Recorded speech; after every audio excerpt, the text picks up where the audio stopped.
बिस्मिल्लाहिर्रहमानिर्रहीम। अस्सलाम वालेकुम नाज़रीन, आप यूट्यूब चैनल देख रहे हैं। मैं इमरान खान हूँ।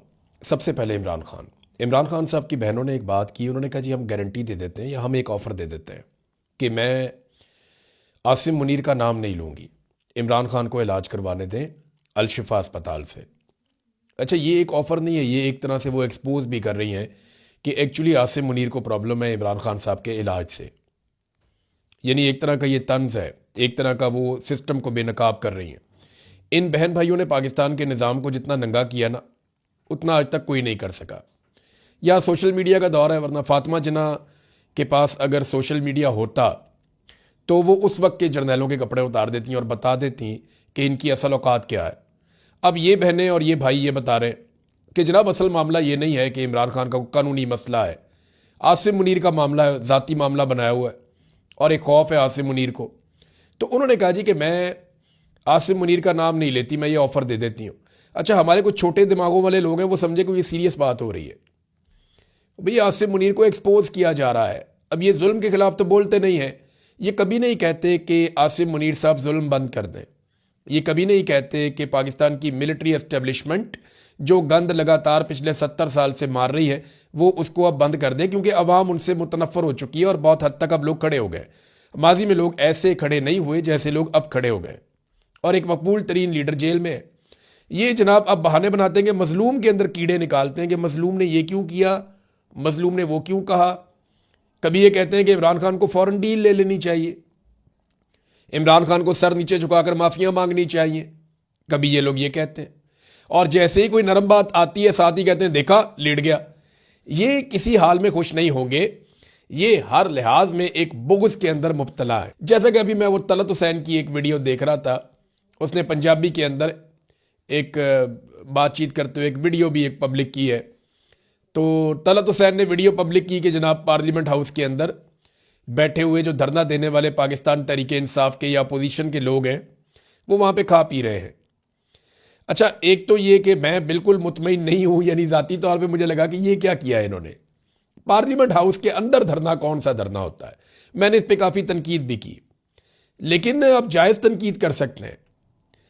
दूसरी बात यह है कि वो लोग बेचारे भूखे भी रहे। ऐसा हुआ कि जब वो कैंटीन वंटीन बंद करके चले गए तो इनके पास खाने पीने के लिए कुछ नहीं था और खाना अंदर लाने नहीं दे रहे थे। वो वक्त भी इन लोगों ने देखा वहां पे। ये जो पहला दिन था ना, जुम्मे वाला दिन, ये सीसीटीवी फुटेज है, इसके ऊपर ये बना हुआ है, ये टाइम भी इसके ऊपर आ जाता है। तो पहला दिन, जुम्मे वाला दिन, जब सहाफ़ी भी वहीं पे घूम रहे थे, ये उस दिन तो कैंटीन भी खुली थी, खाना पीना मिल भी रहा था। उसके बाद जो है वो सख्ती शुरू हो गई थी और वो सख्ती होती हुई सबने देख भी ली थी। लेकिन देखें ना, बुग़्ज़ का कोई इलाज नहीं है। तलत हुसैन ने निकाल के गई, देखें जी ये तो अंदर मौजे कर रहे थे, ये किस तरह का धरना था। तो ये लोग बेचारे लाइलाज हैं, इनकी तकलीफ जो है उसका अजाला नहीं हो सकता। देखिए, नवाज शरीफ को ये लोग घसीट घसीट के मिलिट्री एस्टेब्लिशमेंट के जूते पॉलिश करके इक़्तिदार में तो ले आए, लेकिन वो अवाम में उसकी एक्सेप्टेंस नहीं है और ये बात इन्हें लगातार तकलीफ दे रही है। इनको खुद भी लोग अब सीरियस नहीं लेते और ये कभी बच्चों के पीछे पड़ जाते हैं, कभी किसी और चीज़ के पीछे पड़ जाते हैं, कत्ल गारतगिरी को जायज़ करार देते हैं। ये नहीं बोलेंगे कि पंजाब के अंदर 900 कत्ल हो गए पिछले 8 महीने में, इसके ऊपर बात नहीं करेंगे। ये लग्जरी तैयारा इन्होंने ले लिया एक, उस पर बात नहीं करेंगे। अच्छा, एक के बाद एक ये बहाने बनाते हैं। मुझे हैरत होती है कि इतने झूठे हैं ये कि रमज़ानुल मुबारक में भी झूठ बोलते हैं। यानी गल्फ स्ट्रीम का लग्जरी तरीन जहाज़ इन्होंने लिया है। तो ये जहाज़ के बारे में बताता हूँ, ये अगर 1 घंटा ये फ्लाई करता है ना तो ये 18-19 लाख रुपया लगता है इसके 1 घंटे के ऑपरेशन पे। इसकी कॉस्ट है फ्लाइंग की। फिर हर साल इसके ऊपर जो है इसकी मेंटेनेंस के ऊपर, शुरू में ज़रा कम लगते हैं, बाद में बढ़ते जाते हैं, तो 1.5 से 3 मिलियन डॉलर्स तक जो है वो इसकी सालाना मेंटेनेंस है। ये इतना महंगा तैयारा हमने ले लिया, जितने की हमने पूरी एयरलाइन बेची है ना PIA, उससे कम पैसों में हमने ये तैयारा ले लिया। ये है नाजरीन टोटल औकात पाकिस्तान के हुक्मरानों की कि अपने झूले लेने के लिए, अपने एंजॉय करने के लिए दुनिया का लग्जरी तरीन तैयारा लिया। बहुत सारे मुल्कों में जो हमसे ज़्यादा अमीर हैं, हमसे ज़्यादा बेहतर हैं, उनके हुक्मरानों के पास भी इतना लग्जरी और इतना शानदार तैयारा नहीं है जितना शानदार अब हमारी वज़ीर आला पंजाब के पास है। ये तैयारा उड़ता उड़ता भी रहा है, इसकी अभी रिकॉर्ड भी आ गया। कभी सियालकोट गया, कभी मियाँ वाली गया, कभी अननोन जगहों पर गया कि पता ही नहीं है कहाँ गया, कहाँ से वापस आया। लाहौर में भी उड़ता रहा, झूला शूला लाहौर में भी लिया इसने, लगभग 52 मिनट का, 55 मिनट का।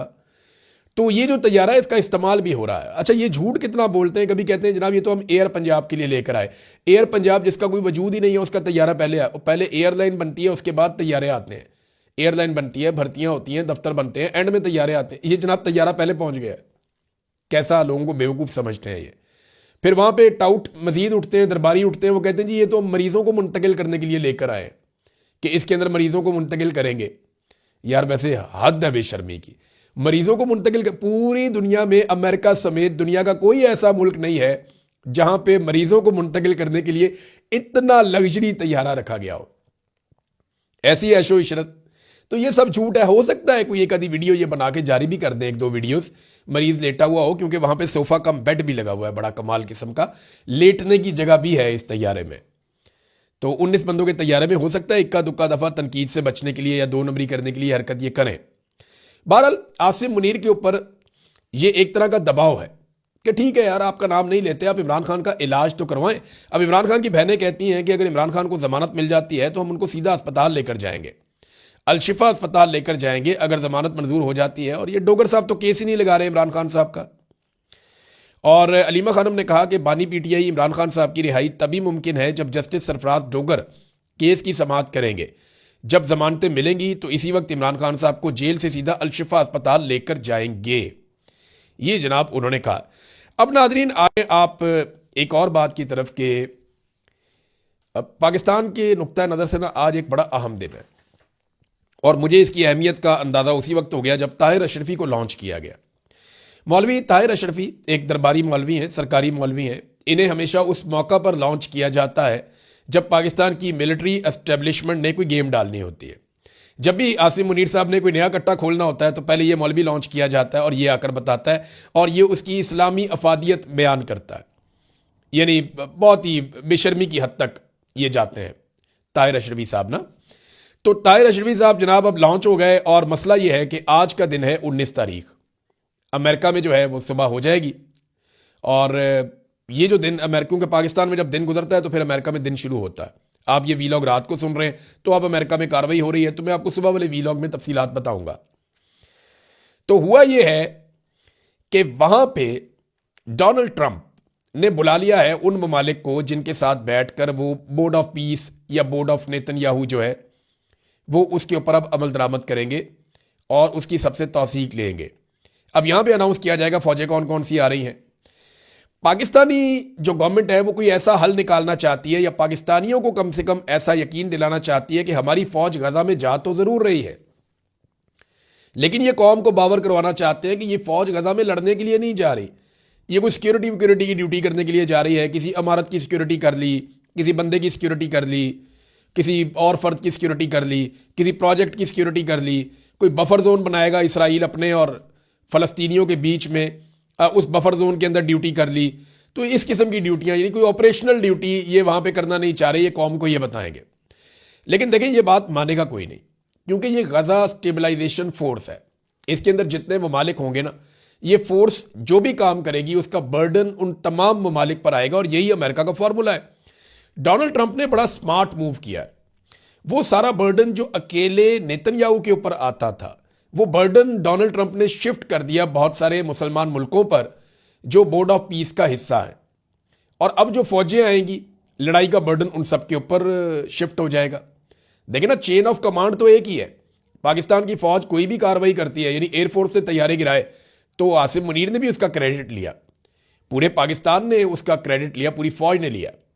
तो इसी तरह अगर किसी जगह पे एक फौजी अच्छा काम करता है या बुरा काम करता है, उसका इंपैक्ट पूरी फौज के ऊपर आता है।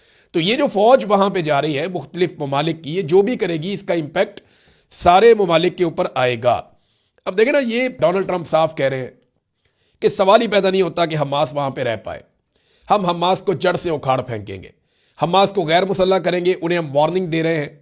और ये काम अगर हमास खुद नहीं करेगी तो वो मुसलमान ममालिक जो अपनी फौज दे रहे हैं उनके फौजी यहां पे आकर ये काम करेंगे। अब सुरंगें साफ करनी है, हमास को गैर मुसल्लह करना है, फ़लस्तीनियों के पास अपने बचाव के लिए कोई हथियार ना बचे और दूसरा कोई भी फ़लस्तीनी इसराइलियों के मफाद के खिलाफ कोई काम ना कर सके। देखें ना, नेतन्याहू की अप्रूवल के बगैर तो पाकिस्तान की फौज गजा में नहीं जा सकती। और ये पहला तारीखी मौका है जब पाकिस्तान का वजीर आज़म नेतन्याहू के साथ एक स्टेज शेयर करने जा रहा है, यानी मिलकर बैठ रहे हैं पाकिस्तान और इसराइल।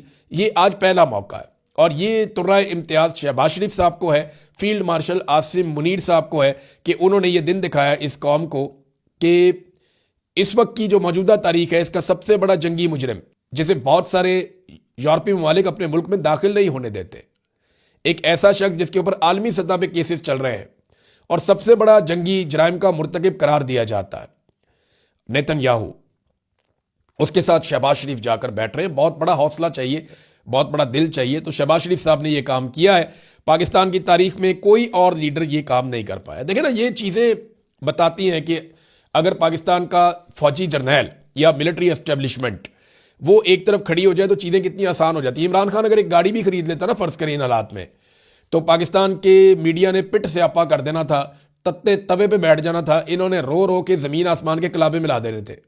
लेकिन मरियम नवाज 11 अरब रुपए का तैयारा भी ले ले, पीआईए की टोटल वैल्यू जितने में पीआईए बेची है उससे महंगा तैयारा ले ले अगर मरियम नवाज, तो पाकिस्तान का मीडिया उस पर बात नहीं करता। सरकारी मुलाजमीन 10 दिन से बैठे हुए पंजाब की सड़कों पर, उन्होंने तराबी भी वहीं पढ़ी है, सैरी भी वहीं की है और अफ्तारी भी, लेकिन किसी को परवाही नहीं है। पाकिस्तान का मीडिया नहीं दिखा रहा, वो बेचारे अपने मुतालबात लेकर आएंगे, जनाब हमारी बात तो सुन लें आप। तो ये जब आपके साथ मिलिट्री एस्टेब्लिशमेंट होती है ना, तो पाकिस्तान जैसे मुल्क में आप जो मर्जी करते हैं। अभी पाकिस्तान में कोई हार जाए, कोई जीत जाए, हॉकी की बुरी हालत हो जाए, हॉकी की अच्छी हालत हो जाए, किसी को नौकरी मिले, कोई इस्तीफा दे, मौलवी चांद देखने छत पे चढ़े, चांद नजर आए या चांद नजर ना आए, हर जगह पे फील्ड मार्शल का शुक्रिया अदा किया जाता है। आप अंदाजा करें ना, पाकिस्तान का प्राइम मिनिस्टर यूनाइटेड नेशंस में खड़ा होकर फील्ड मार्शल का नाम लेकर शुक्रिया अदा करता है। इसका मतलब क्या है कि पाकिस्तान को इस वक्त field marshal Asim Munir control कर रहे हैं। और इमरान खान की बहन ने एक्सपोज करते हुए उन्हें यह कहा कि जनाब ठीक है, आपका नाम नहीं लेते, आप मेरे भाई का इलाज करवाने दें। ये बड़ी शर्मिंदगी वाली बात है, जिसको कुछ टाउट्स उठा रहे हैं और उठाकर ये कह रहे हैं कि जनाब ये हो गया, हार गए, डर गए, इनका नजरिया बिक गया। ऐसे नहीं होता। ये रिजीम इतना पागल हो चुका है कि ये पागलों को इकट्ठा कर रहा है। आजाद कश्मीर में कैप्टन रिटायर्ड लियाकत, जिसने एक इंटरव्यू देते हुए कहा कि उसकी ख्वाहिश है कि 1000 बंदा कत्ल कर दिया जाए तो मुल्क ठीक हो जाएगा। ये पुलिस के अंदर है और पुलिस ने 900 बंदा मार भी दिया है ये 8 महीनों में। इस शख्स ने इंटरव्यू देते हुए कहा कि मेरी ये राय है और मेरी ये ख्वाहिश है कि 1000 बंदा कत्ल कर दिया जाए स्ट्रेट अवे। ऐसे ज़हनी मरीज जो हैं उसको इदारे से निकालने की बजाय उसको आईजी लगा दिया आज़ाद कश्मीर में। आप अंदाज़ा करें। अब आज़ाद कश्मीर के लोग अपनी खैर मनाएं, क्योंकि इंसानों को कत्ल करने का ख्वाहिशमंद वो आज़ाद कश्मीर में आकर आईजी लग गया और उसने अपना बयान वापस लेकर माफ़ी भी नहीं मांगी। अंदाज़ा करें आप, ये है जनाब इनकी सूरत हाल। अब नाज़रीन, एक और हमारे पास खबर है, वो ये कि ईमान मज़ारी और हादी अली चट्टा साहब का जो केस है वो जज आसिफ साहब की अदालत में लगा। आसिफ साहब वही जज हैं जिनके बेटे ने 2 खवातीन को कुचल कर कत्ल कर दिया सड़क के ऊपर, नॉन कस्टम गाड़ी चलाते हुए, और ओवर स्पीड था, उसके बाद लाइसेंस भी नहीं था। लेकिन उनके बेटे को 2 कत्लों के बाद फौरी तौर पर यानी उनको रिलीफ मिल गया, उन्हें फौरी तौर पे बाइज्जत बरी कर दिया गया, वो अपने घर चले गए। ये चंद दिनों के अंदर, 2-4 दिन के अंदर गेम हो गई। तो जज साहब की मौजें लग गई। जज साहब का बेटा कत्ल भी करे तो कोई मसला नहीं है। उसी जज के पास एक हामला खातून और उसके शौहर, जिनके पाकिस्तानियों पे बहुत एहसानात है, उन्होंने ह्यूमन राइट्स के लिए हमेशा आवाज़ उठाई है, उनका केस आया हुआ है। अब देखते ही हैं कि ये जज जिसने अपने बेटे को तो 2-4 दिन में इंसाफ दिलवा दिया, और जो मर गई औरतें वो तो मर गई, उनका तो इसने सोचा भी नहीं। अब जो कत्लों के ऊपर अपने बेटे को घर ले जा सकता है, वो ट्वीट के ऊपर ईमान मज़ारी को कितना अरसा अंदर रखेगा, अब ये इम्तिहान है। उसने नोटिस तो जारी कर दिया, लेकिन टाइम नहीं बताया कि अगले हफ्ते होगा या कब होगा। होना तो ये चाहिए था कि वो कहता कल आ जाए और कल जमानत देता। जैसे अपने बेटे को निकालने की जल्दी थी, जिसने 2 कत्ल कर दिए थे, उतनी जल्दी यहां पे भी दिखाए ना, कि जहां पे एक सिर्फ ट्वीट की बुनियाद के ऊपर 17 साल कैद की सजा सुना दी गई। ये बहुत तकलीफ दे बात है। तो नाजरीन, एक चीज मैं एंड में आपके सामने और रखना चाहता हूं। ये गंडापुर साहब जो है वो सारों के ऊपर ही हमलावर है। कभी इसके ऊपर हमला, कभी इसके ऊपर हमला, कभी इसको ये कह दिया, उसको वो कह दिया। ये मेरे बारे में भी बातें करना शुरू हो गया कि ये करो वो करो, मैं इलेक्शन लड़ाता हूं, पता नहीं क्या कुछ कह रहा था। तो मैं गंडापुर को एक बात कहना चाहता हूं कि ये वाला कैमरा और ये वाला कलम, ये है मेरा हथियार। मैं इसके साथ लड़ता हूं और इसी से लड़ता आया हूं। मैंने कंप्रोमाइज नहीं किया एक दिन भी। गंडापुर, उतनी मार तुम सोच भी नहीं सकते जितनी मैंने खाई है। गंडापुर साहब, मैं अगर आपकी तरह होता ना तो आज इस्लामाबाद में या लाहौर में बैठा होता, मेरी फैमिली दरबदर ना हो रही होती, मैं धक्के ना खा रहा होता, मैं इन हालात के अंदर कभी ना होता जिस तकलीफ से मैं और मेरा ख़ानदान पूरा गुजर रहा है। तो आपकी तरह हम भी मौजे कर रहे होते, कबूतर उड़ा रहे होते, घोड़े भगा रहे होते, वहाँ पे पाकिस्तान के अंदर मेले ठेले इंजॉय कर रहे होते। प्रोटोकॉल तो तुम इंजॉय कर रहे थे, वज़ीर आला तो इमरान खान ने तुम्हें बनाया था, सारा कंट्रोल तो तुम्हें दिया था, तो कंप्रोमाइज़ होने की बजाय खड़े हो जाते ना अपने पैरों पर। मैंने तो नहीं कहा कभी भी पाकिस्तानियों को कि मेरे साथ चलो, मैं पहली गोली खाऊंगा और मैं तुम्हें लेकर निकलूंगा और जाके हम इनकलाब लेकर आएंगे। मेरा तो काम कलम का और कैमरे का है, वो काम मैं कर रहा हूं और इस पर मैं कंप्रोमाइज नहीं करूंगा और मैं नहीं कर रहा। मैंने कहा था मैं खड़ा रहूंगा, मैं खड़ा हूं। तुम्हारा काम था और तुमने कहा था कि पहली गोली मैं खाऊंगा और तुम निकले। तुम एक दफा डी चौक गए, वहां से भाग गए। तुम दूसरी दफा डी चौक गए और वहां पे लाशें छोड़कर भाग गए। तो तुम्हारा भागने का ट्रैक रिकॉर्ड है। तुम डरे हुए, तुम बुज़दिल आदमी हो। तुम बुज़दिल आदमी हो, सिर्फ बड़के मार सकते हो। ये बुच्छा दे वाल रख के बड़का मारना बड़ा सौखा हैगा। इस तरह के हमने बहुत नबेड़े हैं रंगबाजी, लाहौर की गलियों में जगह जगह बैठे हुए होते हैं। तो ये रंगबाजी भाई किसी और को करके दिखाई। मैं तुम्हारी बातों में नहीं आऊंगा, मैं अपना काम करूंगा। मेरा काम कलम से और कैमरे से है। मेरी आवाज मेरा हथियार है जिसके जरिए मैं लड़ूंगा। तुमने वादे किए थे और दावे किए थे कि मैं ये कर दूंगा, मैं वो कर दूंगा, इस तारीख तक बाहर ना लाया तो ये कर दूंगा, उस तारीख तक बाहर ना लाया तो मैं वो कर दूंगा, मैं आपको डेडलाइन दे रहा हूं, मैं आपको टाइम दे रहा हूं, अपना इदारा ठीक करो, सारा कुछ करके बाद में जूतियों में बैठ गए। तो भाई जूतियों में बैठ गए हो तो स्मेल तो आएगी ना। तो अब नाक पे हाथ रख और स्मेल को बर्दाश्त करना स्मेल को। मैं तो अपना काम उसी तरह कर रहा हूं, किसी एक जगह पे भी कभी कंप्रोमाइज नहीं किया। हां, तुम्हें पहचान लिया और इमरान खान ने वाहिद कमाल आदमी है इमरान खान, मानिए इमरान खान को। इमरान खान ने जिसको भी निकाला है ना, उस वक्त चाहे आपको लग रहा हो कि इमरान खान ने शायद गलत फैसला किया, लेकिन तारीख ने साबित किया और यहां तो बहुत जल्दी जल्दी साबित हो रहा है कि इमरान खान का फैसला दुरुस्त था। अब गंडापुर रोजाना साबित कर रहे हैं कि उनको हटाने का फैसला इमरान खान का बिल्कुल ठीक था। अब तक के लिए इतने, अपना ख्याल रखिएगा, अपने चैनल का भी। अल्लाह हाफिज़।